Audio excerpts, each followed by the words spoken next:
ఓం శ్రీ సాయిరామ్. పోతన భాగవతము ద్వితీయ స్కందంలోని పద్యాల గురించి తెలుసుకుందాం. సాయిరామ్.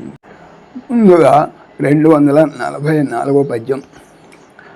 తపమనగన్ మస్వరూపము తపమను తరుగునకు వల వితానమున్ నేను ఆ తపముననే జనన స్థిత్యుపసంహరణములు నచ్చుచుండు తనయా. తపము అనగన్ అంటే మత్ నా యొక్క స్వరూపము తపము అను తరువునకు వృక్షమునకు ఫలముల విధానమున్ సమూహములను నేనే ఆ తపముననే తపస్సు వలనే జనన సృష్టి స్థితి ఉపసంహరణములన్ లయములను ఉనర్చుచున్ చేయుచు ఉండుదును తనయా పుత్ర. భావము. పుత్ర బ్రహ్మదేవ, తపస్సు అంటేనే నా స్వరూపం. తపస్సు అనే వృక్షానికి ఫలాన్ని నేనే. ఆ తపస్సు చేతనే సృష్టి స్థితి లయాలు సర్వం నిర్వహిస్తూ ఉంటాను అంటూ బ్రహ్మదేవునికి తపస్సు యొక్క రహస్యాన్ని నారాయణుడు వెలిబుచ్చాడు. తర్వాత 245 పద్యం. కావున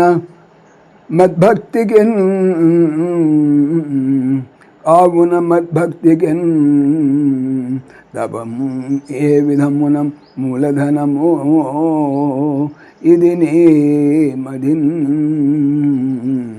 రాజీవ భవ ఎరిగి తపమిటున్ కావించుట విగత మోహకర్ముడవింకన్.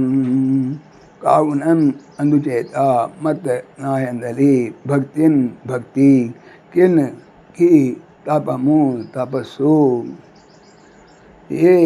ఏ విధముగా ముఖ్యమైన ధనమో సంపదో ఇది అంతయు నీ యొక్క మదిన్ మనస్సులో రాజీవ పద్మములో భవ పుట్టినవాడా బ్రహ్మదేవుడా ఎరిగి తెలిసి తపస్సు ఇటున్ ఈ విధముగా కావించుటన్ చేయుట చేత విగత తొలగిన మోహమును కర్మలు కలవాడవు ఇకపైన. భావము.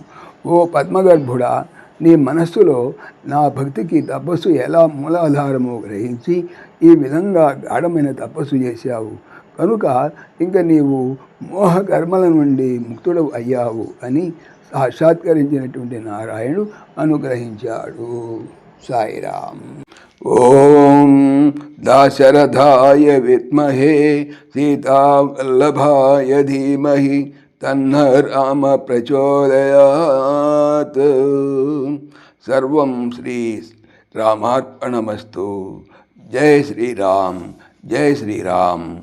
ఆత్మీయులకు మనవి, ఈ ఛానల్తో పాటుగా అనంత మహిమల శ్రీ సత్యసాయి అనే ఛానల్ మరియు లెర్న్ భగవద్గీత లైవ్ గీత అనే భగవద్గీత ఛానల్ను స్వామి నా చేత చేయించున్నారని మనవి చేస్తున్నాను. వీటికి సంబంధించిన లింక్స్ డిస్క్రిప్షన్లో చూడవచ్చు. సాయిరామ్.